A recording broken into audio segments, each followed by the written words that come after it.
Habakuki sura ya 2 na aya ya 1 ina maneno yafuatayo. Kwa kweli dalili za kumaliza ibada zimeonyesha, maana watoto wamemaliza, wataanza kuja kufuata funguo kwa wazazi wao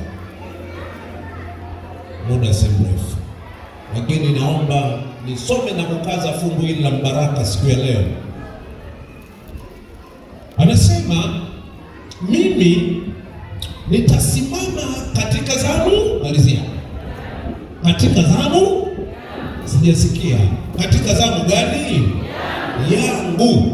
Nitajiweka juu ya mnara, nitaangalia ili nione atakaloniambia na jinsi nitakavyomjibu katika habari ya kulalamika kwangu. Tuombe. Baba mwema, asante kwa sababu ya ibada ya leo. Asante kwa sababu ya neno lako.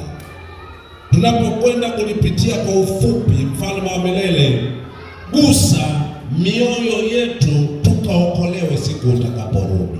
Katika jina lake Yesu, amina. Habakuki ni moja ya manabii wenye sifa ya nabii mdogo. Wahubiri wengi wameendelea kuhubiri juu ya manabii wakuu, Isaya na wengine kina Daniel na Yohana wa Ufunuo na kadhalika, lakini hawa wadogo kama akina Habakuki, kama akina Yoel au kama huguswa mara chache siku maalum kama za leo. Bwana Yesu asifiwe sana. Habakuki anakuja kwetu na mambo makubwa manne katika fungu hili. Cha kwanza anasema, nitasimama katika zamu yangu. Mwambie jirani yako switch off pastor, ameanza na atamaliza sasa hivi tu. Haleluya. Nitasimama katika zamu yangu. Jambo la pili, nitasikiza atakaloniambia Bwana. Bwana Yesu asifiwe. Na jambo la tatu, jambo la pili nitasikiza, jambo la tatu nitaona, halafu jambo la 4 nitakavyomjibu, mwitikio wangu kwake. Mambo makubwa mangapi? Manne. Jambo la kwanza, Habakuki anakuja kwetu akionyesha moyo wa uaminifu na kusimama mahali anapopaswa kusimama. Hebu nisikilize vizuri. Ukisikia baba mwenye nyumba analia, nimesemaje?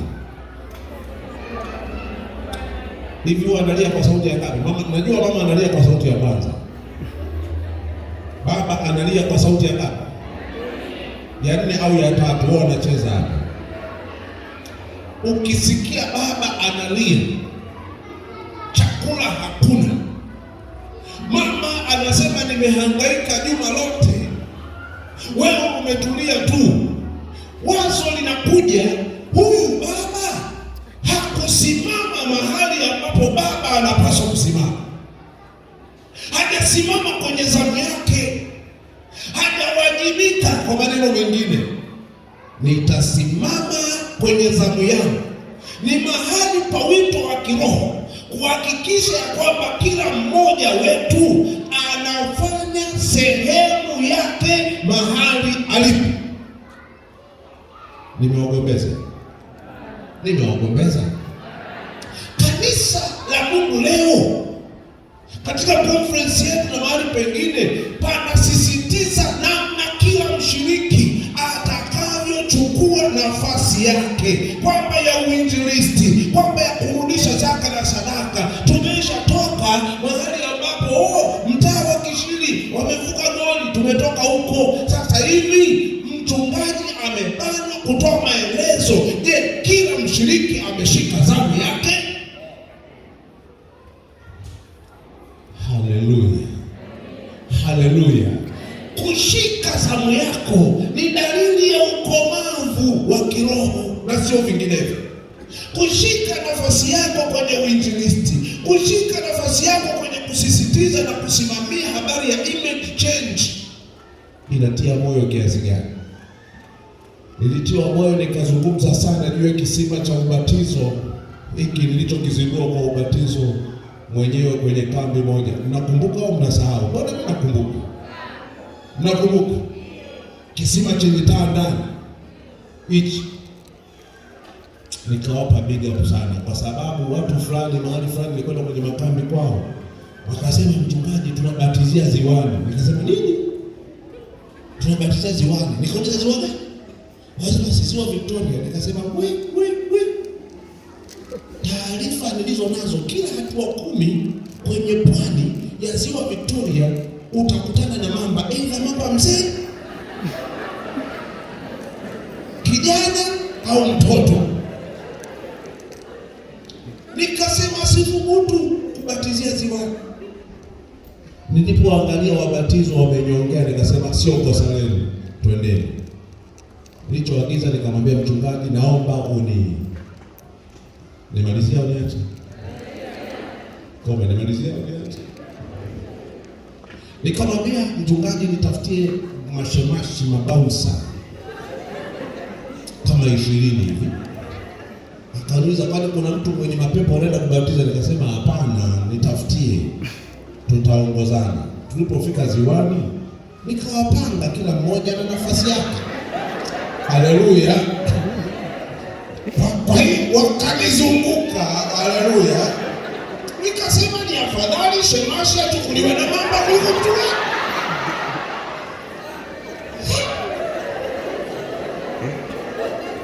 Napendi kula ugali hapa.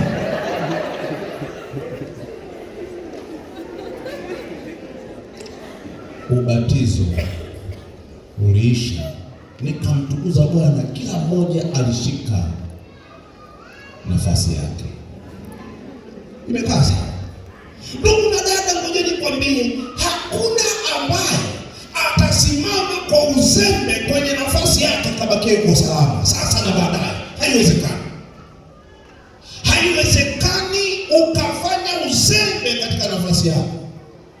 Hata wanakwaya wanawaambia, kipata safari kama hii, mwanakwaya maarufu huwa abaki hata siku moja, hata akikosa nauli tutamlipia. Ila ukisikia wewe mwanakwaya unasema nimekosa nauli, wanakuambia tutakukuta tukirudi. Wewe hasara. Hujashika nafasi yako. Yaani kinachotakiwa leo, usiwe mzembe kwa chochote. Haleluya. Habakuki anasema nitasimama kwenye zamu yako. Haleluya. Jambo la pili, nitasikiza kile atakachoniambia Bwana. Bwana ametuambia hivi, watu wa Kishiri na majirani na marafiki zetu. Bwana amesema hivi, na wanifanyie nini? Patakatifu, ili mimi Bwana nipate kukaa katikati yao. Haleluya. Si baada ya maombi imefanyika hapa, ndipo mahali sahihi pa kufanyika. Panapaswa kukamilishwa kwa uzuri na ubora wote. Na kwa kweli tunampatia Mungu utukufu. Bwana Yesu asifiwe sana. Tunampatia Mungu utukufu mahali bora anapokutana pamoja nasi. Nilipohamishiwa pastor kuhama kubwa, pastor, wala msiogote, acheni tu, maana upepo unaendelea. Nilipohamishiwa Dodoma, nimetoka chuo kikuu cha Arusha na degree yangu mbichi kabisa, mwaka 1900 watu watatafuta kujua ni lini. Nimekanyaga tu pale, nikakuta kanisa liko kwenye hali hii. Dodoma ndio hapa ambapo bunge linafanyika, ndio. Halafu mmoja wa washiriki wangu alikuwa mbunge. Nikasema haiwezekani, haimpi Mungu. Bwana Yesu asifiwe. Nikasema nitasikia sauti ya Bwana inachoniambia kuhusiana na hili. Ibada ikabadilishwa mara moja, nikatangaza sadaka maalum ya kutengeneza mahali pa Bwana. Haleluya. Haikupita miezi 2 mitatu tukaomba conference waje waweke wakfu kanisa. Bwana Yesu asifiwe. Rafael, unahamisha kabisa maua ya mwenzio. Haleluya. Nataka kusema ni kwamba sikiza sauti ya Mungu. Ukiona unasikia kuridhika, kusikia sauti ya Mungu si kuishi kwa hisia zako, ni kuishi kwa sauti ya Mungu kupitia kwa neno lake. Yaani ukiona wewe uko comfortable mahali hapo, hebu angalia chini. Mahali hapo uko comfortable, hujasikia sauti ya nani?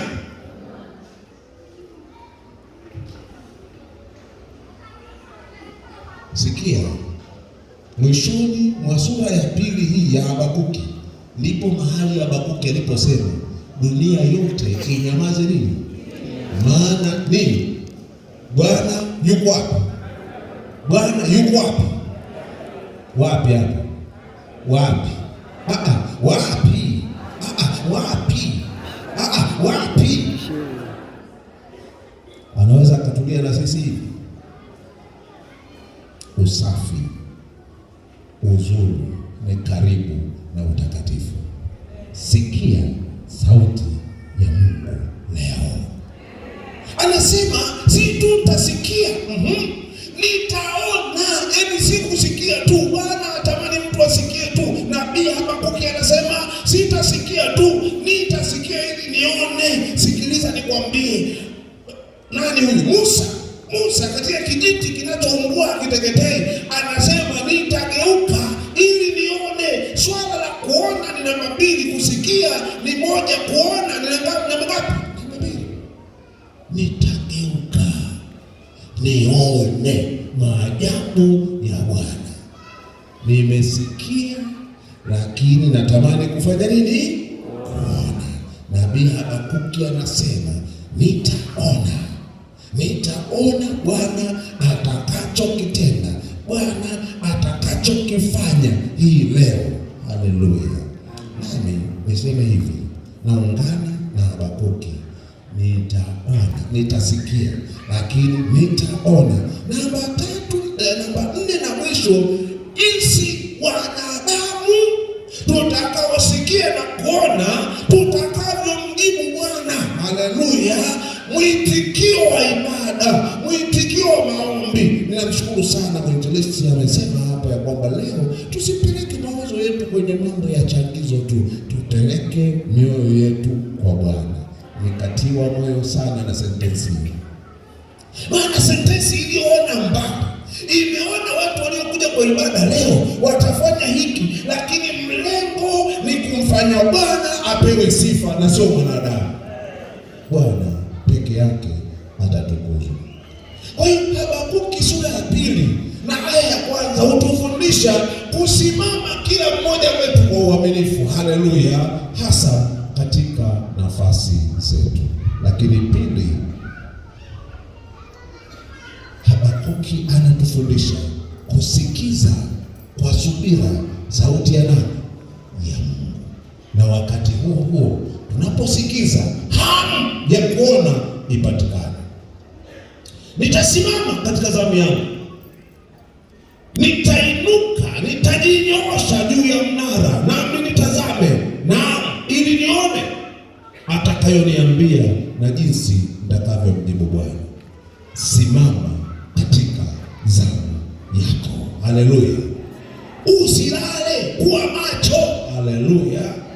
Mtu mmoja anamwangalia jirani yake, nikitoa hilo agizo, sio kusinzia wala kufumba macho ya kimwili hivi sasa. Macho ya kiroho na yawe wazi mbele yetu, maana Bwana anataka kufanya kitu. Simama katika zamu yako. Habakuki anaonyesha moyo wa mlinzi, kuwa tayari wakati wote. Si muda wa kubakia hivi, bali ni muda wa kuwa alert. Jina la Bwana linatukana sana katika sehemu zetu za ibada. Nilitembelea mahali wakati nilipokuwa mkurugenzi wa idara ya mawasiliano, na nilitafuta kanisa moja hivi, hawajaniwekea kibao, nimepeleka vibao hawajavitundika. Sasa nauliza, hivi hakuna kanisa la Sabato hapa kijijini? Mtu mmoja akasema lipo pale, lipo. Wewe ni mchungaji? Nikasema ndio. Lipo kanisa moja hivi halijaisha vizuri, lakini wameweka dishi. Umesemaje? Nimesemaje? Nikwambie nipelekeni, wakanipeleka Bwana. Kweli ilikuwa kanisa letu la Sabato. Halijaisha. Lakini kuna dishi la kupokelea mahubiri ya satellite. Tunamtukanisha Bwana tusipokuwa na makanisa mazuri yaliyokamilika. Ninaomba niwatie moyo sana rafiki zangu wa Kishinga, mnapotualika hivi kuungana pamoja kwa ajili ya kukamilisha kanisa hili. Hii ni kusimama katika zamu yetu. Tudumu katika maombi, kusoma neno na kuzingatia na kuona sauti ya Mungu ikinena pamoja nasi. Napomaliza naomba nikaze mambo machache yafuatayo. Kinachofafanuliwa hapa kwetu ni kudumu kusikia sauti ya Mungu. Tusiwe na haraka kwamba tumeelewa. Hujaelewa. Ninyi wenyewe mna watoto, unamtuma nenda, sawa, anafanya kitu tofauti na ulichomtuma. Wewe si nimekwambia hivi, mimi nilidhani umesema hivi. Unasemaje ulidhani wakati nilikuwa nikieleza? Hiyo ni tabia ya wacha Mungu wengi. Hawataki kuketi chini na kumsikiliza Mungu na kutafakari kwa makini na kujua wanachotakiwa kuambiwa kufanya. Wao wanafanya vitu juu juu. Sisi hatafanya hivyo. Tumesikia sauti ipasavyo. Tunapaswa kutafuta na kuona kile ambacho Bwana anakisema kwetu kwa wakati. Leo ametuambia tulete sadaka maalum kwa ajili ya ulinzi. Tukisimama katika nafasi yetu, tukisubiri kwa imani, Mungu atatufunulia mapenzi yake, na nyuma yake ataweka ahadi ya pekee kwetu.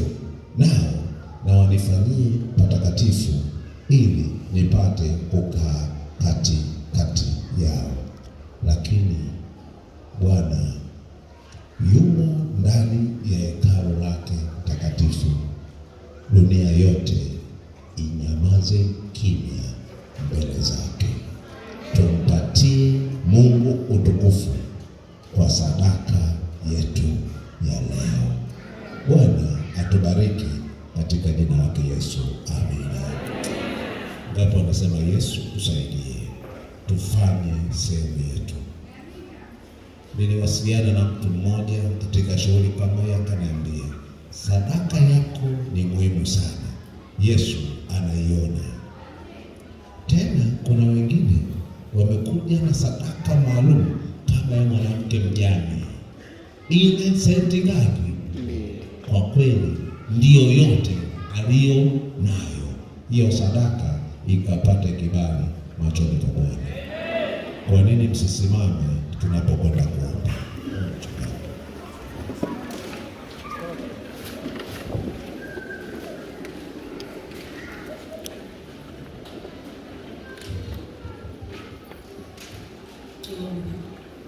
Haleluya. Mtakatifu unaishi mahali pasiri juu mbinguni, tunakushukuru Baba kwa kuwa uko pamoja nasi. Asante kwa sababu leo tuleo mchana wa leo ulikuwa msaada katika maisha yetu ya kiroho. Lakini tunapoanza Baba kwa ajili ya kutoa, tunaomba Roho wako Mtakatifu atawale katika ukumbi huu. Kila mmoja wetu ajihoji ndani ya moyo wake, na matoleo yatakapotolewa sifa na utukufu vikurudie Mungu wa mbinguni. Tunajikabidhi mkononi mwako, ni katika jina lako Yesu. Amina.